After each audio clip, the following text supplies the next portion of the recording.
C'est un verset. Yitomi Maïnu Ven Av. Est-ce que vous comprenez, vous, ce qu'il veut dire ici? Ça veut dire quoi, Yitomi Maïnu Ven Av? Les orphelins. Ben, orphelin sans père, c'est un petit peu la même chose, non? Mais pas de Dieu. Pas la présence de Dieu. Ni parents ni Dieu. Vous êtes trop profond pour moi. Pourquoi vous plaisantez? L'idée, c'est comme ça. Le Magui de Douvna, si je ne me trompe pas, donne cette explication. Il dit, Abdoukham, que Dieu vous bénisse, il dit que, qu'est-ce que ça veut dire Itomi Maïnu Ven Av? Il raconte une histoire émouvante. Il y a un homme qui a attendu des années pour avoir des enfants. Et après ces années,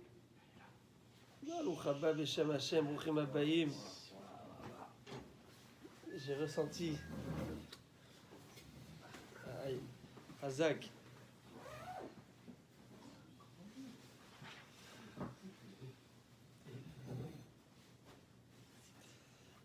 Je répète le verset juste pour Biyonatan et Rabbi Ami. Parce que qui dit dans Echa, Rabbi Yochanan dit heureux ceux qui n'ont pas connu leurs parents. Au moins ils n'ont pas failli dans la mitzvah de Kibud Avaim. Parce que la mitzvah de Kibud Avaim c'est une mitzvah avec beaucoup de charges.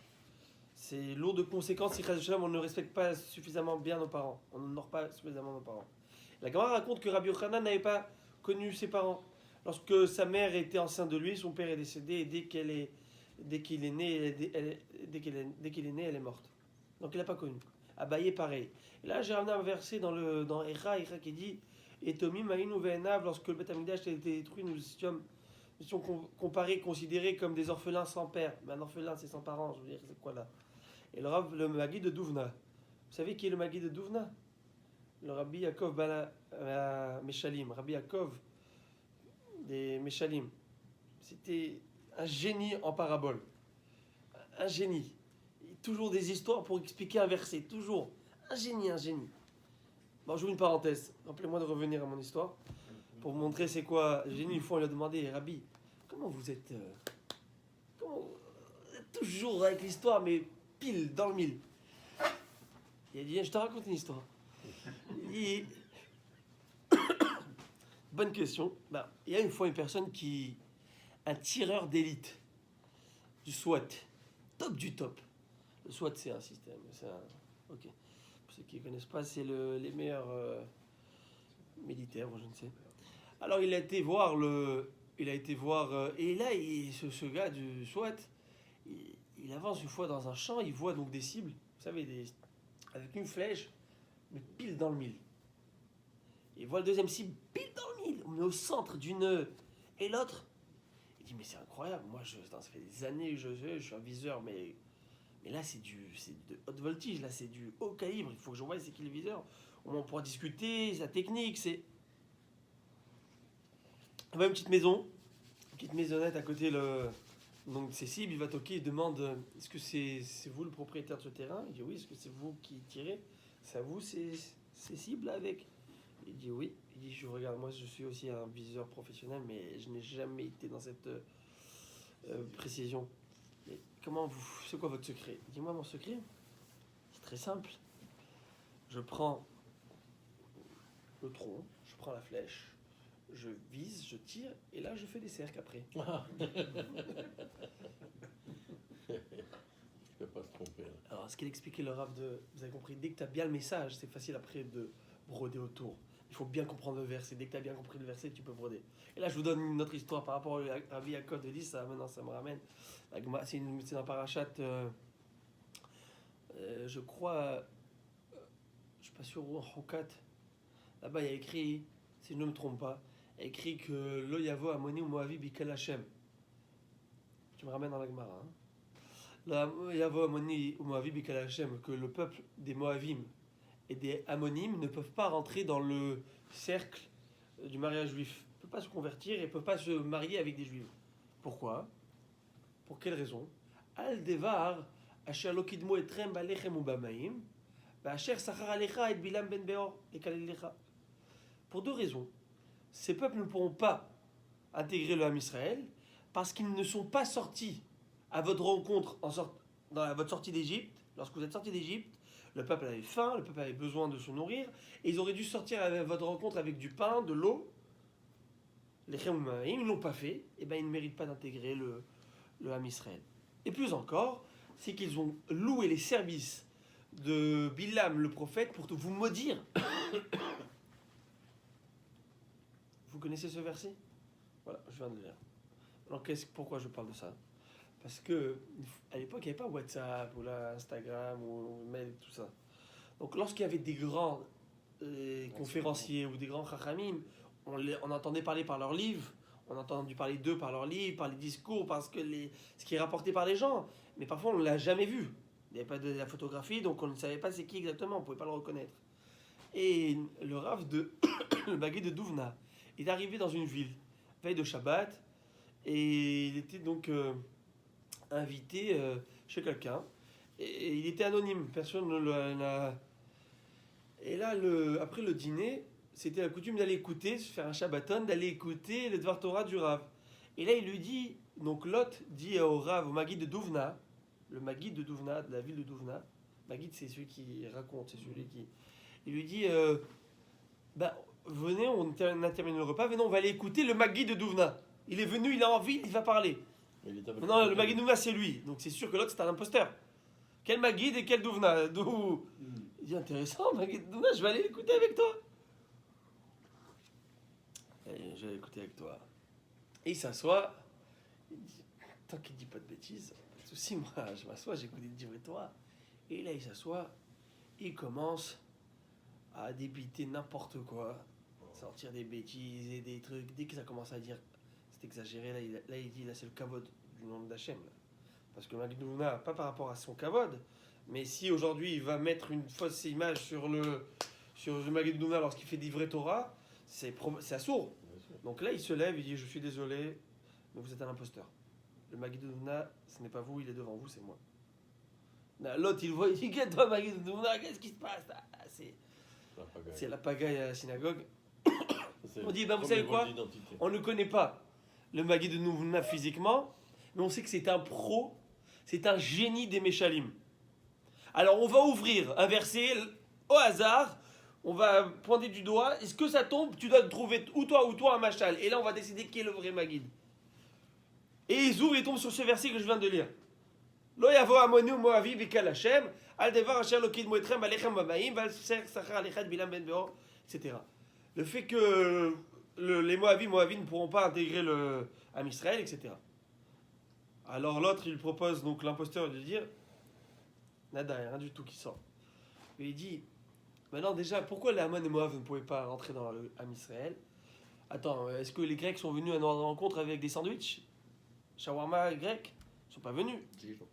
Pas venus, alors pourquoi Ammon et Moab, c'est eux qu'on va c'est à eux qu'on réprimande, qu'on reproche de ne pas venir avec des sandwichs et de l'eau? Bon, Shoralam. Réponse simplement, c'est que Ammon et Moab, d'où ils sortent? De Lot. N'est-ce pas? De la relation incestueuse entre Lot et ses filles. Ammon et Moab.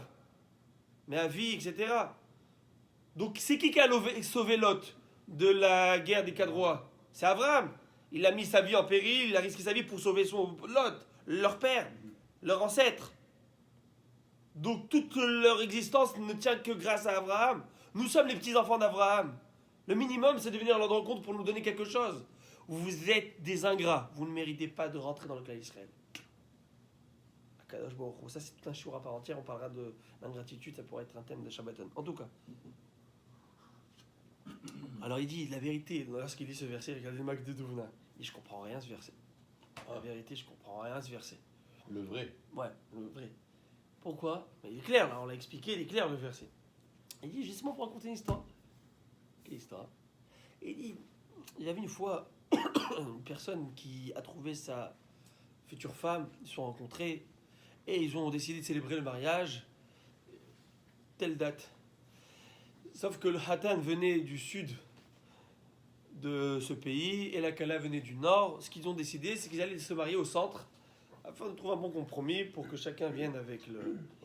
À l'époque, vous savez, on préparait les victuailles à la maison, on préparait le repas, tout ce qu'il fallait, c'était à la maison. Et c'est là qu'ils ont Donc le papa du Hatan, le jour J, il a dit au Hatan, écoute, moi je vais avancer avec tout ce qu'il faut pour préparer le repas, pour préparer, mettre les tables. Toi tu viens avec maman, tranquillement, prends ton temps de réaliser tout ce qui va se passer, tu vas te marier, etc. Très bien. Moi j'avance pour préparer tout. Mais ils ont laissé quand même quelques cargaisons de dernières choses, dernières petites choses à amener, derniers petits desserts, les derniers. Et c'est là que ils attendent le Hatan, leur proche. Pas de Hatan. Ils sont en stress. Qu'est-ce qui se passe? Il n'y a pas de téléphone, il n'y a pas. Ils attendent et l'heure arrive et le Hatan n'est pas là.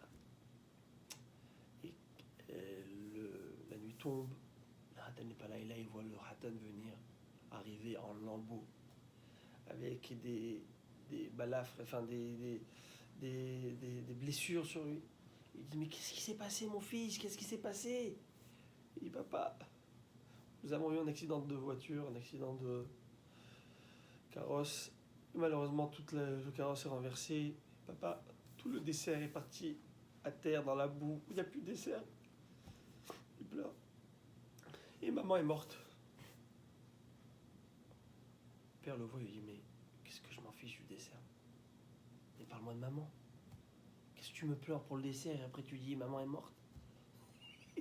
Ça n'a pas de logique. Vous avez compris l'histoire très bien. Qu'est-ce qu'on dit dans le verset? Ammon et Moab, pourquoi ils ne vont pas intégrer le peuple juif, le peuple d'Israël? Parce qu'ils n'ont pas amené des plateaux de repas en sortant d'Égypte. Ah, et le fait qu'ils ont loué le service d'un prophète pour nous maudire, nous anéantir, la solution finale de Bilam, ça vient en deuxième ordre. Lo yavo Ammoni ou Moavi bikal Hashem. Le Ammon et Moab n'intégrera pas le peuple juif. Pourquoi? Aldevar Asher Lokidmo Etrem Balechem ou Bamaim. Parce qu'ils ne vous ont pas apporté de l'eau et des provisions à manger en sortant d'Égypte. Et aussi parce qu'ils ont loué les services du prophète. Mais c'est quoi et aussi? C'est ça le plus grave, le plus gênant. C'est ça peut-être le plus grave, n'est-ce pas? Comme cette... Ah, il dit, très bonne question, Rabbi. La réponse, je vais vous donner la réponse. La réponse, c'est que on aurait pu dire Ammon et Moab, qu'est-ce qu'on leur veut? Ils vont venir avec du pain, de l'eau, mais tout un peuple de millions de personnes. Il faut voir si la trésorerie du pays le permet, si le ministère des Finances permet une telle dépense. On parle de millions de dollars à distribuer maintenant en paquets de nourriture. Et si, c'est pas, il n'y a peut-être pas les moyens. Qu'est-ce qu'on leur veut, cela? Avec toute la bonne volonté, mais peut-être ils n'ont pas d'argent. Ah, peut-être ils n'ont pas d'argent. Viens voir. Lorsqu'il fallait maudire, il fallait payer les services d'un prophète. Là, ils étaient prêts à mettre le paquet. La chère Sachar allait et Bilam Ben Beor. Dire qu'ils n'avaient pas d'argent, c'est faux, parce qu'ils étaient pris d'haine pour l'âme Israël. Preuve, c'est qu'ils étaient prêts à payer tout l'or du monde pour maudire l'âme Israël. Donc ils avaient les moyens. Donc véritablement, c'est parce que ce sont des ingrats. Et donc cette ingratitude, elle s'est exprimée par les deux sens, qu'ils n'ont pas amené à manger et qu'ils ont loué. Ça, c'est le Maguide de Doumna. Une fois, le Maguide de Doumna, une autre histoire sympathique. Le Maguide de Doumna, il était dans... Je reviens tout de suite. Le Maguide de Doumna, il était dans un Shabbat quelque part. Et les gens, ils ont dit, vous savez quoi, vous faites une rachat, c'est des gars un peu, je sais pas moi, réforme, I don't know, des gens. Ils parlaient de tout, mais pas du Mashiach. On ne croit pas tellement Mashiach, we want Mashiach, truc là. On ne croit pas tellement à cette histoire-là. Il dit pas de problème. Pas de problème. Si je vous raconte une histoire. Il dit, il y a eu une fois un renard qui est venu dans le poulailler. Et là, les poules, tous en train de s'exciter, hurler, chacun. Et là, le renard, il dit, mais pourquoi vous excitez? Pourquoi vous avez peur? Il dit, mais de quoi j'ai peur? Tu vas Maître Corbeau, vous connaissez? Mais si tu vas me manger, mais ça va pas. Il dit, mais ça va pas, je vais vous manger. Mais il y a le Mashiach, il est venu.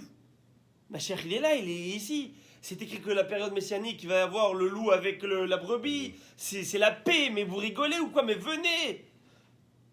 Et là, tout d'un coup, il y a les chiens du fermier qui arrivent et qui voient le renard. Et ils courent vers le renard, il a peur, il se sauve. Alors les poules lui disent, mais où tu sauves? Tu as dit qu'il y a le Mashiach. Pourquoi tu as peur? Il dit, non, les chiens ne croient pas au Mashiach. L'histoire est close. C'est dur, hein, quand même. Mais c'est comme ça. Alors, il faut dire ce qu'il faut dire. Alors maintenant, Moi, je le sais, mais oui, ça. maintenant, hein, vous avez compris le Michel. Alors maintenant, je reviens à la première histoire du Maguid Nouvna, après on revient à la Gemara. Alors le Maguid Nouvna, il dit, qu'est-ce que ça veut dire? Nous étions des orphelins sans père. Alors il explique quelque chose émouvant. Il dit, vous savez, on pleure, Tisha B'Av, on est à terre, on pleure, et on fait des lamentations, des keynotes. Mais qu'est-ce que ça représente? Et là, il explique, il dit, vous savez à quoi on ressemble malheureusement? Parfois à ces personnes. C'est le couple qui n'avait pas eu d'enfant pendant tellement d'années. Et le jour où ils ont eu cet enfant, où la maman est tombée enceinte, elle comptait le jour pour voir son fils. Le jour où elle va voir son fils, son enfant qu'elle a tant attendu. Et c'est là, ils arrivent à l'heure de l'accouchement. Malheureusement, le médecin dit, c'est ou le bébé ou la maman. On ne peut pas sauver les deux. La mère pleure. Elle voit son mari dans les yeux et dit, tu as tant attendu cet enfant, je me sacrifie pour lui. Je veux qu'il vive. Il dit, mais tu es sûr? Est-ce que tu en es sûr, chérie? On appelle ça un choix cornélien. On ne peut pas choisir. Et il lui dit oui. Mais juste n'oublie pas qu'ils disent, raconte-lui cette histoire et qu'il fasse à la bar mitzvah Kaddish sur moi. Et Mazel Tov, l'enfant naît, mais malheureusement la maman meurt. Nous sommes le jour de bar mitzvah et le père prend son fils et il dit, mon fils, chéri, tu fais Kaddish s'il te plaît sur ta maman. Fais le Kaddish. Et l'enfant ne fait pas Kaddish. L'enfant ne dit pas Kaddish. L'enfant fait un Kaddish sans aucune émotion. Et là, vous êtes tous en train d'écarquiller les yeux, en train de dire, mais comment ça se fait qu'elle... Il l'a pas connu. Mais il dit, mais papa, j'ai pas connu maman. Je ne sais pas ce que j'ai perdu. Le prophète Jérémie dit, et Tomi Maïnou Ven Av. Nous sommes des orphelins et sans père. On a perdu quelque chose d'immense, de grandiose, d'extraordinaire. On ne sait même pas ce qu'on a perdu. Nous sommes comme cet enfant à qui le père, à qui la mère s'est sacrifiée pour donner naissance à cet enfant, pour brûler son Beth Amikdash, mais pour que son peuple vive, comme on l'a vu les cours précédents. On ne reconnaît même pas cela. Alors oui, on peut écarquer les yeux et dire, mais combien il est ingrat, cet enfant. C'est vrai, c'est d'ingratitude, mais dans l'autre sens, il ne connaît pas. Et c'est pourquoi dans les textes, on apprend des textes à découvrir et à reconnaître qui est Akadosh Baruch Hu, qu'est-ce qu'il y avait à cette époque du Beth Amikdash. On n'a même pas idée qu'est-ce que ça veut dire, Beth Amikdash. Et Bezat Hashem, aux alentours de Tisha B'Av, le Churban Beth Amikdash, j'espère qu'il ne va pas y avoir Tisha B'Av cette année. Au contraire, ça va être Binyan Beth Amikdash, une reconstruction du Beth Amikdash. Mais on parlera un petit peu de tout cela, tout ce qu'on a perdu, Behemet. C'est tout un shiur à part en soi. Et maintenant qu'on a compris ce Inyan, on va reprendre notre Gemara et Baruch Hashem. La seule joie qui reste au Hakadosh Baruch Hu, c'est chez Limoud. Alors, on y va. C'était un peu rascal, là. Oui, on reprend. Alors la Gemara dit comme ça. Quoi? Comment tu dis que Abaye n'a pas connu son père et sa mère? Mais tu vois bien que très souvent, Abaye dit très souvent dans le Talmud, on voit, il dit maman me disait. Maman me disait. Donc il avait une citation de sa mère. Comment tu me dis qu'il n'avait pas de mère, qu'il n'a pas connu sa mère? Réponse Aïe, Meravin te Avaï. On parle de sa maman adoptive. C'est elle, sa mère, c'est celle qui est son tuteur, celle qui l'a élevée. D'accord? Et si je ne me trompe pas, c'était la femme de Rabat. Si je ne me trompe pas, c'est la femme de Rabat, parce que très souvent, elle l'appelle Nahmani. Bon, en tout cas.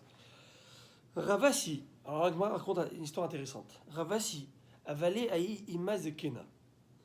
Ravasi avait une maman, une vieille maman, une maman âgée. Et Amra, il lui a dit, mon fils chéri, oh, c'est âgé, vous savez, un peu fatigué. Baïna tarchitin, je veux des bijoux. Gâte-moi, achète-moi des bijoux. Parce qu'il arrive tard. Et il va de là. Et il lui a fait. Il est parti, il a acheté, il est parti à Tiffany, Traloued, il est parti lui acheter les meilleurs. Baïna Gavra, Ni'in Lach. Baïna Gavra des Shapir Kavatar. Je veux me marier. Je veux me remarier. On va voir, maman. Non, je veux aussi beau que toi. On retrouve le côté. Vraiment. Elle a vu que là, c'est pas possible. C'est pas possible aussi beau que lui, mais elle a vu qu'elle commence peut-être à perdre la boussole et elle ne peut pas rester ici. Peut-être qu'il faudrait comprendre, est-ce que de ne pas arriver à quelque chose de conflictuel ou pas arriver à manquer de respect. Il a dit, je préfère quitter. Peut-être laisser à d'autres enfants, d'autres personnes. Moi, je vais quitter. Il a quitté cet endroit et il est parti en Eretz Israël étudier la Torah. Shavka Vazal Harad Israël, il est parti en Eretz Israël étudier la Torah. Shama de Kazla abattré. Il a entendu qu'elle le poursuit, qu'elle essaie de le rejoindre. Donc lui, il était déjà en Israël, il a attendu qu'elle venait. Shama de Kazla abattré, Atal et Kameh de Rabbi Yochanan. Donc il est parti voir son Rav Rabbi Yochanan, qui était son Rav en Eretz Israël. Amarle, Maoulatzet Meretz, les Chutz al Haaretz. Est-ce que j'ai le droit de sortir d'Israël, d'aller donc d'Israël en dehors d'Eretz Israël pour aller la rencontrer? Est-ce que j'ai le droit de sortir simplement? Il dit. Vous savez qu'on n'a pas le droit de sortir d'Eretz Israël, si ce n'est que pour des conditions et des raisons. La parnassa, c'est une raison valable. Il y a des raisons, se marier, d'accord, mais on ne sort pas comme ça. Eretz Israël, c'est une mitzvah chaque seconde qu'on est en Eretz Israël. C'est un zérout extraordinaire. Aujourd'hui, malheureusement, on a l'impression que c'est pour les vacances seulement. Mais Eretz Israël, c'est un zérout. Il faut prier, bémet. Quand est-ce qu'on pourra arriver en Eretz Israël? La Mishnah a dit qu'il y a 3 choses qui sont niknet beisourin. 3 choses qui sont acquises avec difficulté, souffrance. Eretz Israël, Olam Haba. Le Olam Haba, l'Eretz Israël, et je crois même, je ne sais pas si c'est Torah. Olam Haba, Eretz Israël, je crois Torah, je ne suis pas sûr. Ça demande beaucoup de sacrifices. Vous voyez en Eretz Israël comment ils galèrent là-bas les gens. C'est pas shoot, c'est pas simple du tout. C'est pas simple, mais il y a la joie de vivre. C'est quelque chose qui est miouchad. Alors il dit, Rabbi, est-ce que je peux sortir d'Israël? Simplement, il lui a juste dit comme ça, sans rentrer dans les détails. Il lui a dit, assour, tu me demandes est-ce qu'on a le droit de sortir d'Israël? Je ne vais même pas expliquer pourquoi. Non, c'est assour, interdit. Likat ima maou. Bon, je vais sortir pour aller accueillir ma mère. Ai-je le droit? Amar les eni yodea. Je sais pas. Atrar pourta. Adarata amar le asi nitretseta etc. Makom yazicha le shalom. C'est comme il a comme soupiré, pas mis en colère, mais comme soupiré le Rav en disant, il posait 2 fois la question. Après il a dit, tu peux y aller et qu'Akadosh te ramène beshalom, il te ramène en paix. Atel et Kamed et Rabbi Lazar. Il est parti voir Rabbi Lazar. Il a dit, est-ce que tu crois qu'il s'est mis en colère sur moi? Est-ce que j'ai dit quelque chose de mal placé? Est-ce que Haz veshalom dilma meretach ratach? Il dit pas du tout. Amar le maya marlecha. Il lui a dit, qu'est-ce qu'il t'a dit? Pourquoi tu as l'impression qu'il s'est mis en colère avec toi? Amar le amakom yarzicha le shalom. Il a dit que Dieu te ramène en paix. Amar le vimita de ratach lo avamevarech. Il dit, tu penses vraiment qu'il s'est mis en colère contre toi? Pas du tout. Parce que sinon il ne t'aurait pas béni. Ade achi vachi. Entre-temps, lorsque toutes ces discussions, sortir, pas sortir, il entend qu'il a reçu un télégramme, voilà. C'est pas sa mère qui vient, c'est le cercueil de sa mère qui est en train de venir, elle est décédée. Et il était déjà sorti d'Israël. Amar les Iadel l'onafki, il dit, si je savais qu'elle était déjà morte, je ne serais pas sorti. Il faut comprendre ça, hein. Dans le sens où, bon, je suis sorti en fin de compte pour rien. Bon, il a voulu faire la mitzvah. Vous savez, je vais ouvrir une petite parenthèse, vous me permettez? J'aime bien une petite parenthèse. Qu'est-ce que ça veut dire ça? Je veux juste comprendre, moi. Maintenant, je m'arrête. J'essaie de comprendre. Qu'est-ce que ça veut dire? Je me demande, est-ce que tu crois que Rabbi Yochanan s'est mis en colère? C'est fâché? Il faut faire attention au jour d'aujourd'hui. Les maîtres, je le dis, pas Haz Shalom pour faire de kitro ou quoi que ce soit, mais on n'a pas la valeur, la notion des Tamidei Chachamim. Qu'est-ce qu'un Tamid Chacham?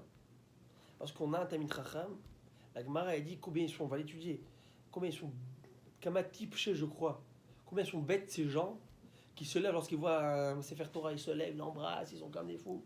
Ils voient un Tamid Chacham, ils ne se lèvent pas, ils ne vont pas l'embrasser, ils vont pas. Mais ça, c'est une Torah fixe, ça, c'est une Torah ambulante. On va l'étudier. On va l'étudier très bientôt. Très bientôt, dans le prochain DAF, on va étudier toutes ces notions. Il faut faire attention au kavod qu'on doit à Tamid Chacham. Eve Zahir Bega Halatam. La Mishnah de Pirkei Avot a dit fais attention à leur braise. Shenishichatam nishichat shu'al, va'akitzatam akitzat akrav. Que leur morsure, c'est une morsure de renard, et leur piqûre, c'est une piqûre de scorpion. Fais attention, approche-toi des chachamim, mais pas trop. Pas de familiarité. Parce que si ça brûle, il brûle jusqu'à toujours. Il brûle très fort. Il faut faire combien il faut faire attention aux tzadikim et aux tamis des chachamim. Aujourd'hui, d'un revers de main, on parle comme ci, comme ça. Au combien on peut en avoir d'histoires de la Gemara, des acharonim, de partout.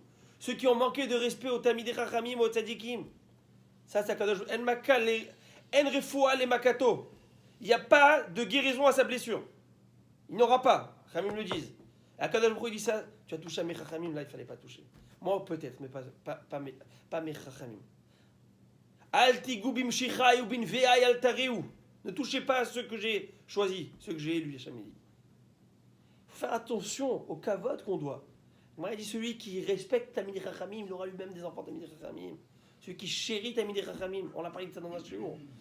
Si tu chéris Torah, tu montres ton amour pour Torah, alors tu auras peut-être des enfants parce qu'ils ont vu c'est quoi tes références, quelles sont tes valeurs. Tu auras des enfants Tamid Chachamim. La Gemara raconte, je crois, dans ma série Baba Kama Kuf Yud Bet 112, je crois, si je ne me trompe pas. La Gemara raconte qu'il y avait un homme qui s'appelait Rav Kahana. Pour quelle raison on ne va pas rentrer dans cela? Rav Kahana il a pris sur lui 7 années d'exil. Il n'avait pas écouté je sais pas les détails de toute l'histoire. Et je ne pense pas qu'il n'a pas pris la position par rapport à Tamid Chacham. Vous savez que même le Rahim Akadosh, il a pris de l'exil sur lui-même. Vous êtes au courant de l'histoire du Rahim Akadosh. Le Rahim Akadosh s'est lui-même infligé de l'exil. Pourquoi? Parce qu'une fois, il avait écouté que quelqu'un a mal parlé sur Tamid Chacham, il n'a pas réprimandé. C'est exilé. Il s'est exilé jusqu'au jour où Parashat Bechokotai, je vous raconte l'histoire, une parenthèse. Parashat Bechokotai, lorsqu'il était dans un... Donc s'exiler, ça veut dire passer de ville en ville incognito. Alors que tu es un génie en Torah, tu es connu par le monde entier, tes livres sont partout, ce que tu veux. Mais tu sais ce que ça veut dire être anonyme? C'est comme si, je sais pas moi, tu es Albert Einstein ici, et on te parle de trucs de main, de ci, toi tu expliquez-moi, sympa. Et le gars, l'autre il suce son pouce par rapport à Albert Einstein, et tu te tais, tu vois. Je sais pas, il dit la difficulté, ce que ça demande de se taire, de se maîtriser, de s'effacer. Et donc le Rahim a pris sur lui. Et il arrive dans une ville, donc le soir, comme d'habitude, d'écouter Dvar Torah, faire un Dvar Torah à la synagogue, le Rav, c'est un grand Rav, il dit, c'était Parashat Bechokotai. Sur le premier pasouk de Parashat Bechokotai, Im Bechokotai Teleru.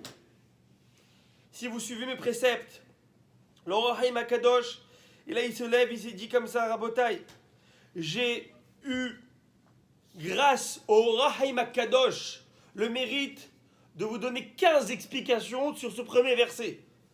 Ce sont des explications qui ont été données du ciel par le mérite de Rahim Akadosh. C'est ces explications. Et le Rahim qui est dans la pièce, quand il dit de Bisroud Rabbi Haïm Ben Attar, il dit Chaim Ben Attar. Wow. Tout le monde voit, il dit quoi? Comment tu parles de ça? Il l'a mis en prison. Le lendemain, le Rav il dit, dans Torah, il dit j'ai encore 15 nouvelles explications sur ce même verset. Bisrout Atzadik Akadosh Rabbi Chaim Ben Attar. Et lui il dit Chaim Ben Attar. Il rajoute le Hasouda Shishit encore 12 explications. Ça fait 42 explications. Sur le même verset, ils sont encore écrits dans le livre du Rahim Ben Attar. Vous pouvez le voir. 42 explications sur un verset. Et là, il dit j'ai encore eu 12. Et là, ils nous disent Rabbi Chaim Ben Attar, il dit Chaim Ben Attar. Là, ils le prennent, ils le mettent dans un cachot. Il dit il a pas honte celui-là. On va le mettre très high, il va voir ce que ça veut dire ça. Et là, ils veulent faire Avdallah, pas possible, la lumière s'éteint, il y a du vent partout, il y a des tornades, il y a quelque chose qui ne va pas. Et là, le rêve ne comprend pas qu'est-ce qui se passe dans toute la ville. Et tant que vous ne comprenez pas qu'on ne peut pas allumer le feu du Gehinam, tant que Rabbi Chaim Ben Attar n'a pas fait Avdallah, ils ont compris que c'était Rabbi Chaim Ben Attar qui était enfermé. Combien il faut faire attention à nos tzadikim, à nos chachamim? Comme la Gemara dit dans la série de Sanhedrin, vous pouvez étudier là-bas, tout ce qui méritera Tamid Chacham, que toutes les plus belles promesses de la Torah qui ont été faites, les plus belles, les plus grands mérites dans le Gan Eden, ce que vous voulez, c'est que pour celui qui aide le Tamid Chacham. Mais le Tamid Chacham, on n'a même pas idée de ce qu'il va recevoir. Combien il faut faire attention? On peut amener des dizaines d'histoires. Et la Gemara raconte, j'ai amené l'histoire de la Gemara. On va voir, on parle de Rabbi Yochanan. On parle de Rabbi Yochanan, alors Rav Kahana était pris sur l'île d'exil. C'était un génie en Torah. Il est parti, donc il est monté de Babylone en Eretz Israël. On a dit sur Rav Kahana qui était un génie en Talmud. On a dit Ari ala mi Babel. Le lion est venu, un lion est monté de Babylonie. Comment ça se passait à l'époque? C'est très intéressant. C'est qu'il y avait, ça c'est vraiment intéressant comment ça marchait les cours. C'était très hiérarchique. Il y avait plusieurs bancs et le rabbin était assis sur des coussins comme ça. Et il y avait, on va dire, 7 bancs. Peut-être c'était très large, mais il y avait. Et dès que une personne posait une question et le rabbin ne répondait pas ou il avait du mal à répondre, on lui enlevait un coussin en rabbin. Et le gars il s'avançait d'un rang. Pas simple, hein. Alors je ne sais pas si c'est avec Rabbi Yochanan, je crois que l'histoire est avec Rabbi Yochanan, si je ne me trompe pas. Là-bas. Et qu'est-ce qui se passe? Je ne vous rentre pas dans tous les détails, mais. Et là, Rav Kahana, comme ils ont dit que c'est un grand génie qui est venu, ils l'ont mis où? Premier banc. Et là, le Rav pose une question, pose des trucs. Rav Kahana sautait, pas de réponse, pas de chazir. Ils disent rien, ils prennent, ils mettent derrière, un banc en arrière. On l'a mis en VIP. First class, business. Et là, il pose une question, économie. Il a posé une question, il ne répond pas, soute, à bagage. Et là, il la met, il a jusqu'au dernier. Dès qu'il a eu ça, il dit Hachem, regarde, j'ai pris sur moi 7 années d'exil, fais comme si c'est 7 bancs, c'est 7 années d'exil. Et là, le Rav pose une question, et le Rav Kahana, il envoie la réponse. Il pose une colle au Rav. C'est incroyable ce qui se passe. Ils avancent, Rav Kahana, ils enlèvent un coussin à Rabbi Yochanan. Prochain truc, ils avancent, il avance. Il arrive jusqu'au 7e banc, jusqu'au premier. Rav Kahana, il avait très longs sourcils. Il a demandé qu'on lui lève, il avait un shamash, majordome, qu'on lui lève les cils pour voir c'est qui. Et dès qu'il a ouvert les yeux, il a vu qui est devant lui. Il a vu qui souriait. Miyad, il a mis ses yeux sur lui, il a senti qu'il a fait ça non pas pour les Shem Shamaim, même pas, non pas sans intérêt, mais avec une fierté quelconque personnelle. À ce moment-là, il est mort. À la seconde, il est mort. Miyad Nasagal Atzamot, devenu un tados. Mort. Lorsqu'on lui a dit qu'il n'a jamais souri, c'est qu'il avait les lèvres coupées. Donc ses dents étaient visibles et ça donnait l'impression qu'ils y sont. Regardez ce qu'il Rabbi Yochanan. Il va partir à la grotte, à la Me'ara, où on l'a enterré. Il va aller, il voit un serpent. Il dit, il laisse le Rav veut rentrer voir son élève. Le serpent, il ne bouge pas. Un serpent. Il dit, le Rav veut voir, le Havuta veut voir. Et jusqu'à que, je crois qu'il a dit, le Tamid veut voir son. Et là, le serpent, il est parti. Et là, il a ressuscité. C'est pas. Bah, c'est Shaya. Vous croyez que c'est des blagues? Aujourd'hui, le Rav Grossman m'a raconté une histoire. Il nous a raconté une histoire qu'il a vue de ses propres yeux de Baba Sali. C'est pas des histoires de Aladdin et ses trucs ou aller. Bah, c'est des histoires de folie extraordinaire. Il dit qu'il y avait un Rav, il a donné le nom, qui habite Londres. Un Ashkenaz, j'ai oublié le nom. Et il dit que lui, il était proche de Baba Sali depuis qu'il est jeune, en Israël. Et il est parti voir, et cette Rav Ashkenaz, malheureusement sa fille qui est toute jeune est tombée de 4e étage. À ce moment-là, elle est très mal tombée très mal tombée. Bon, vous imaginez ce que ça veut dire 4e étage. Elle est devenue légume. Tétraplégique, je ne sais. Bon, en tout cas, elle n'était plus. Et c'est là que. Et malheureusement, il y avait des complications. Et son pronostic vital a été engagé. Les docteurs ont dit que c'est tout. Selon ce qu'on voit, elle va terminer ses jours. C'est fini. Elle l'appelle, c'était Rav Shabbat, il appelle Rav Grossman, son ami, il dit s'il te plaît, va voir Baba Basili. Va voir, s'il te plaît, Rabbi Israël Abouchatzera, je t'en prie. Il va aller le voir, habillé de Shabbat, Bébé Shabbat. C'est pas bizarre, pourquoi il vient, Bébé Shabbat maintenant. Il lui raconte à Rav Baba Sali, voilà l'histoire. Il dit Baba Sali devant moi, il commence à prier. il se prosterne 2 fois. Et là, il se relève, il dit la tefila, elle a maîtrisé la rigueur. Elle va se réveiller. À ce moment-là, il reçoit un appel, la fille se réveille.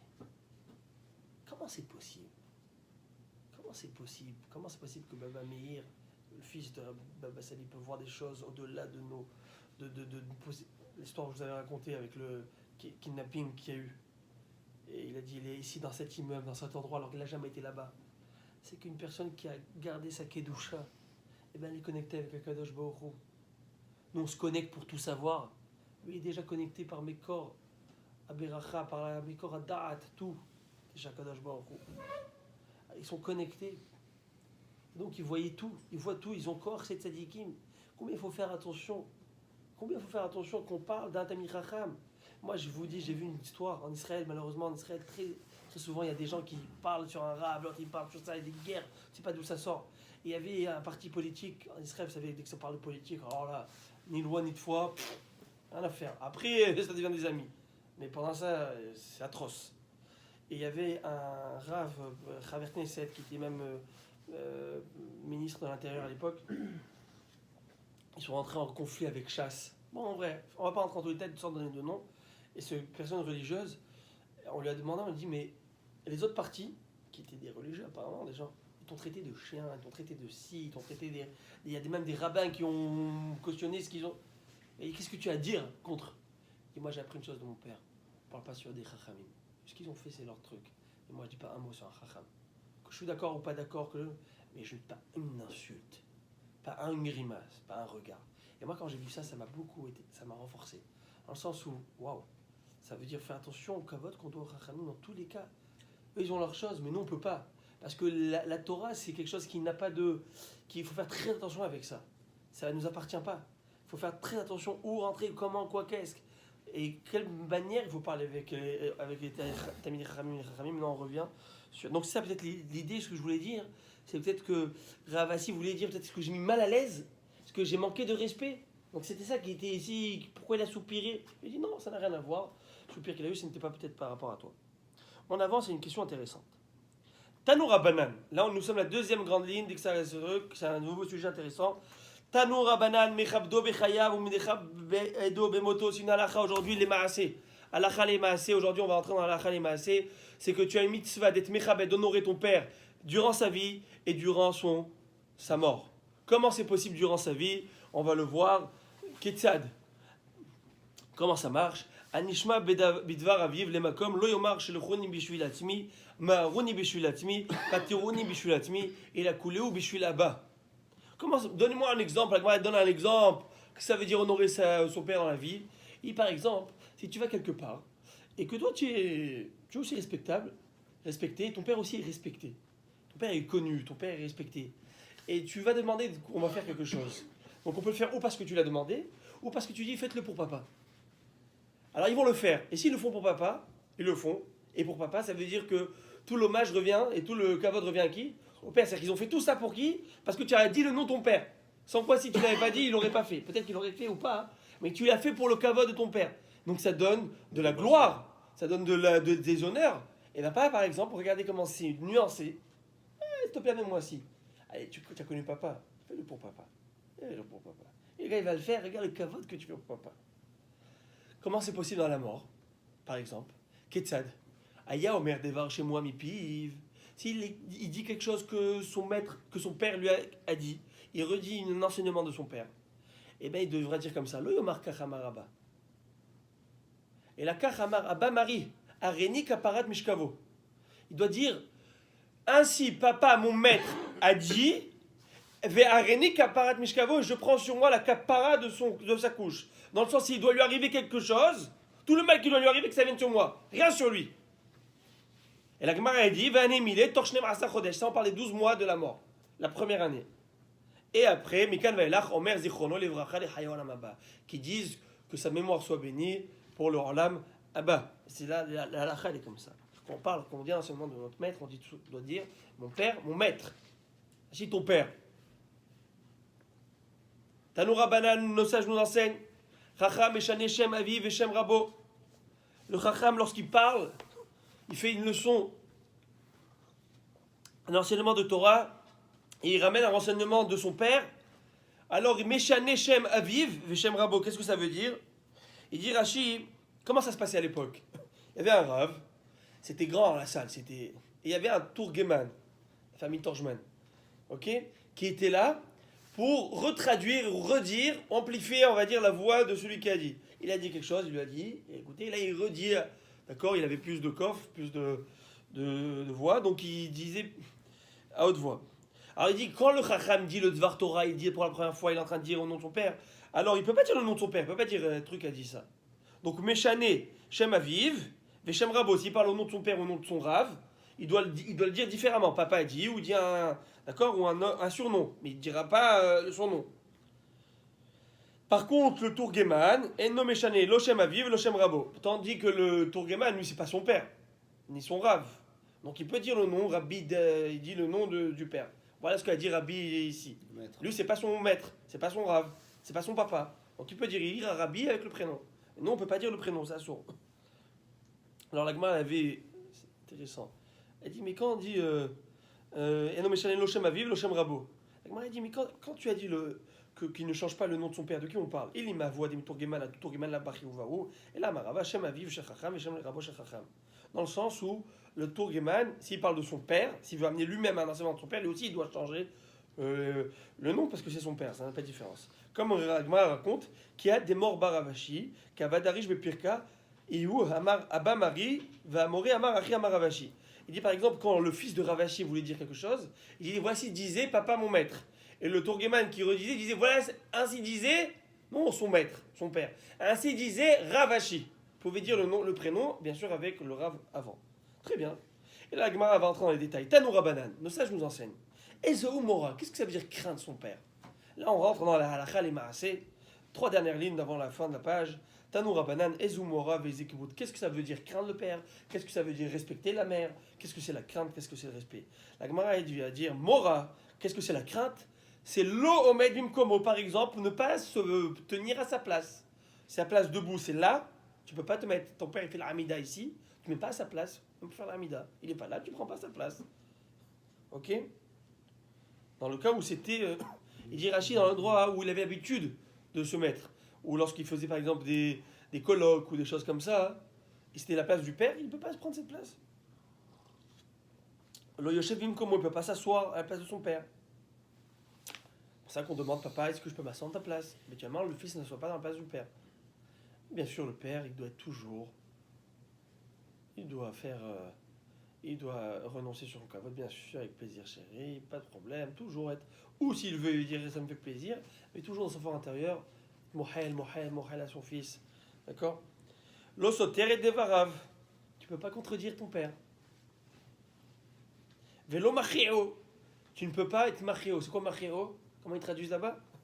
Machio, c'est fléchir, si on peut dire, ou donner. Par exemple, s'il y a une discussion entre père et quelqu'un, Prendre parti. prends parti, Razak. Et tu peux pas dire, je prends parti. Papa, il a raison. Papa, il a raison. Il a besoin de ton approbation. Zama, il a besoin de ton approbation. Non, papa, il a besoin de ton approbation. Et tu peux pas te contredire. Par exemple, il dit Rashi. Moi, j'ai été plus dur. Mais Rachid dit différemment. Il dit ça, un rave parle avec papa, il lui dit papa, je crois qu'il a raison. Tu vois, dans le sens, je ne t'ai pas contredit, mais je pense qu'il a raison. À prendre parti. Moi, j'étais encore plus dur. Parce que je crois qu'il y a quelque chose comme ça dans le Shulchan Aruch. Je vois. Je voulais le Shulchan Aruch à l'Achal Maaseh. Ça vous dit de savoir la l'Achal Maaseh comment elle a été tranchée? Oui, vous voulez le savoir? Allez. Bien sûr, Allez, je vous l'offre cadeau ce soir. Ezu moral yamod bimkomo miuchad lamot sham besod zekinim chavera bimkomo miuchad palel. Par exemple, à l'endroit où il a l'habitude de s'asseoir, prier papa, tu peux pas t'asseoir. Le chef lo makom miuchad lo la seb beto, la place où papa s'assoit pour manger, à la maison, tu ne t'assois pas. Lo soter et devarav, lo machia et devarav befanav. Afilou lomar nirin divrava, voilà ce que j'ai dit. Au Hashem. C'est Shulchan Aruch. C'est que Shulchan Aruch, il dit même de dire ouais, papa il a raison et je donne raison aux paroles de papa. Non, tu ne donnes pas. Velo ikrenu bishmo, tu peux pas l'appeler par son nom. Lo behaya velo bemoto, ni à sa vie, ni pendant sa vie, ni pendant sa mort. Et là, Omer, Abba Mari, mais il dit mon père, mon maître. Aya Shem aviv keshem acheriv. C'est intéressant. Mais shane shemam. Imu shem shu pellahi, shenakol regilim likrot bo. Avachem Reglim Boum Ikrim Likrot Achirim Shelo B'fanav. Alors il dit Shulchan Aruch, si papa il s'appelle Moshe, et tiens ton pote il s'appelle Moshe, et ça va Moshe, ah, ton père qui écoute, Moshe, c'est surprenant, n'est-ce pas? Ça existe quoi. Bien sûr. Enfin, mon père il a le même nom que notre Hazan. Est-ce que je peux appeler le... Pas devant lui. Alors il dit ici que ça dépend. Si c'est un nom qui est qui est commun, alors ça va. Ouais, mais tu appellerais pas ton père par son prénom. Non, certainement, mais non, tu s'il y a appelles une autre quelqu'un. personne à côté. Si tu dis le prénom de ton père à côté, Si ajoute le ça nom peut de le famille, surprendre. Hein? Si ajoute le nom de C'est famille. mieux, voilà, Non, mais- pour enlever Voilà, il faut le dire ça. quiproquo. Ah, il te dit, mais dans le cas, il dit le Rama, il ramène. Mais si c'est un nom qu'on a tous l'habitude d'appeler commun, c'est pas. Ça va, tu dis Moshe ou Moshe, David. Si c'était un nom, je sais pas moi. Il y a des noms atypiques, tu es très. Paltiel, je sais pas moi, ça va Paltiel. Malkiel, je sais pas moi, il y en a pas beaucoup. Hein. Non. Moi, une fois, il a appelé Malkiel, je me suis retourné, c'était pas pour moi, c'était pour le. Mais c'est. En tout cas, on y va. On avance? Ça, Ouais, ouais. c'est règle de pas s'asseoir à sa place, prier à sa place, etc. Mm. Ça s'applique juste dans le vivant. Ouais. Apparemment. Mais ça dépend des familles. Oui. Il y en a qui Apparemment, il faut vérifier. parce que je vois que.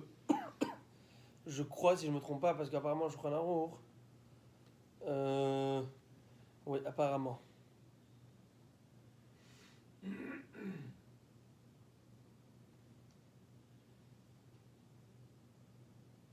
Je te donne un exemple. Ouais. La place de mon père Zochron Livracha et à la synagogue, je l'ai pris moi maintenant. Est-ce que j'ai le droit? Apparemment, oui.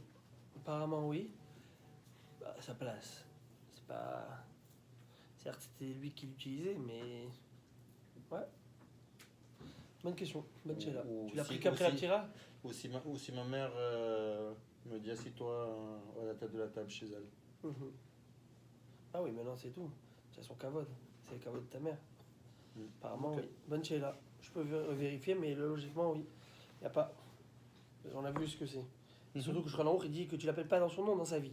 Ou dans sa mort. C'est par rapport à ça qu'il rajoute. Pas dans les autres. Vous voyez ce que je veux dire? Vous voyez ce que je veux dire là? On ne peut pas appeler de son nom, même, Ah ouais, mais après la mort, ce qu'il dit Shulchan Aruch. même après la mort. Mais déjà, Dans quel cas est-ce que c'est possible? mais d'avoir déjà un avant, on a exemple dit précis comment on devrait dire quand on parle de lui. Faut demander c'est sûr comment on que- fait pour aujourd'hui à la Khalima Assez, dans le cas où je veux parler. Il est écrit Puisque ici. la règle, c'est de ne pas prononcer son prénom en sa présence. Alors comment après la mort, ça peut être interdit? Tu peux parler de lui et dire son nom. Au lieu Pas de dire grave. mon père, tu dis. C'est pas grave. Je pense pas que. Aaron. Je sais pas. Ben, pourquoi pas? Je sais pas. Parce quelqu'un te dit comment s'appelait ton père? Ah, bah, c'est différent. Eh bien justement. Faire. Même là, si Tu maintenant Ah, ton il dit père le Pitré Tchouva, il ramène que ça dépend. Si quelqu'un te demande tu es le fils de qui, il a besoin de savoir. Ouais. Alors tu dois dire Rabbi, tu dis le nom, voilà, tu dis pas juste le prénom comme ça. Tu mets quand même un truc. Il dit j'amène une preuve, c'est que regardez la preuve. Il dit que le Roche, Rabbeinu Hacher, lorsqu'il amenait son rave, il disait voilà ce que disait Rabbi Meir de Rothenburg, qui était pris en prison. Donc il disait le nom Rabbi de son rave, c'est comme son père, un même cavode qu'il doit. Oui. Et donc il n'avait pas le choix que de dire parce qu'il avait plusieurs raves, donc il faut qu'il dise lequel des raves. Et il dit par contre ça tu peux. Alors il y en a qui disent tu vois que comme il disait avec son rave, donc c'est pareil. Il dit ça n'a rien à voir avec le rave, tu peux le faire parce que peut-être tu as plusieurs raves, donc tu dis c'est ce rave. Mais un père, t'en as un père, t'as pas 10 pères. Il y en a qui disent que non, que dans tous les cas même si tu veux demander, tu peux dire mais avec un titre avant. Un titre avant. Mais de toute façon, c'est tout selon les lignes, ça manque de cavode, pas de cavode. Ceux qui ont l'habitude de nommer leurs enfants près du père quand ils sont vivants. Alors ça veut dire que là, c'est son cavode. Ça, c'est plus manque de cavode. Ils ont le Là, c'est nom de- son ils ont cavode, le là. nom de ton- Au contraire, Non, c'est mais une ça, bonne question. Tu appelles ton fils. Ça, c'est son et cavode. peut-être ton père. Ouais, mais ça, c'est son cavode. Alors là, c'est ce que je veux dire. Je veux dire qu'il faudrait, j'imagine maintenant, il faudrait adapter ça à la situation dans le sens où, si c'est son cavode, il y a des gens, ils meurent pour ça, ils attendent ça. Ouais, Hein, que tu l'appelles comme ça. Je comprends, mais l'alaha, c'est interdit, par exemple. Mais non, ça veut dire que c'est moutard. J'appelle mon fils. Ah bah, Daniel. c'est moutard, parce qu'on l'a vu. Si c'est un nom commun, c'est moutard. C'est un nom qui est commun, qui est comme ça, même si il n'est pas commun, hein, si c'est pas der bisayon, si c'est pas der bisayon, donc on a un der kavod. Donc là, c'est pas un problème de bisayon, c'est un der kavod, parce que tu vois bien qu'il amène la chavronim, poskim, que si tu dis apparemment avec un titre avant, hein, donc c'est bon. C'est-à-dire que sans titre, ça peut être un zilzoul. Mais dès que c'est pas un zilzoul, au contraire, c'est son kavod que tu lui fais. Mais c'est une bonne question. Jusqu'à où elle s'arrête la limite? À moins de. Hein? À moins C'est de. réglé, on a le droit, c'est tout. Alors, dans le Non, cas- tu dans peux le pas cas- dire le nom de ton père. Non, Tu vas mais pas tu lui peux dire dire- papa, tu vas pas l'appeler. Alors admettons, il s'appelle David, David mon fils, ou mon fils David, par exemple. Et là, même si le père est présent, on a éliminé le quiproquo. Ah mon fils. Si j'ai Rav Daniel et Rav Daniel. Ou si on nous dit, quand tu montes à la Torah, ils te disent Aaron Ben. C'est ça, et ton père il peut être à côté. Bah, moi vous avez remarqué, je dis Ben Rav truc. Ok, ben voilà. En tout cas. Le nom du- Kiboud. C'est quoi Kiboud? C'est quoi l'honoré? Bon là on a vu qu'il faut craindre, c'est la crainte. C'est pour ça qu'on a dit la crainte, c'est pas. La crainte, c'est une crainte. Kiboud, ma'achin, mashke, tu le donnes à manger, à boire. Malbish ou mechassé, tu l'habilles et tu t'occupes de lui, tout ce qu'il faut. Ma'achin, somoti, tu le fais rentrer, tu le fais sortir. Dans le sens, tout ce qu'il a besoin, tu t'occupes. S'il faut pas, il veut faire des courses, il veut faire ci, il veut faire ça, tu t'en occupes. C'est son fils, tu dois t'en occuper. Ça fait partie du kiboud avem. Si tu te demandes, amène-moi à boire, amène-moi à manger, je t'en prie, j'ai besoin de faire les courses, amène-moi ici. C'est une mitzvah de le faire. Ok? Mais aussi, c'est Et dit tout, de et faire les mais c'est faire pas ni mia faute, le faire mais avec Avec plaisir. joie. plaisir. Parce que ben, si, même si on lui avait vu telle fesse, foie gras, les meilleurs, il dit un que mange. C'est pas le Gan Eden que tu vas avoir. Tu vas aller shawarma. Mais en tout cas, alors je termine sur ce. Ah, terminé. Voilà, 10 secondes, juste je voulais voir. Et je termine avec cette question. Iba où Michel Mi. Et je termine avec ça. La question, elle est ok, il faut le nourrir, le donner à boire, faire ce qu'il veut. Mais avec l'argent de qui? À lui, Ma visa ou sa visa? sa visa. Ah, comment tu Tu dis vas arrêter, hein? Rabbi Aaron, ça Tu arrêtes, as là. vu le film, là tu coupes là. Hein? On n'a pas le reste. Voilà. Sa visa. Pourquoi sa visa? Tant qu'il a les fonds, Pourquoi? Tu dis ça? Ah, Non, parce que arrête! je l'ai Ah, ouais, vu, tiens, c'est- vu. Il a Ah, elle est beaucoup. belle celle-là. Moi aussi j'ai vu. Ouais. T'as déjà vu le film avant nous, là C'est ça, tu vois, ça c'est. C'est ça qu'il y a le livre, là. Je te le livre, c'est tout. Azak.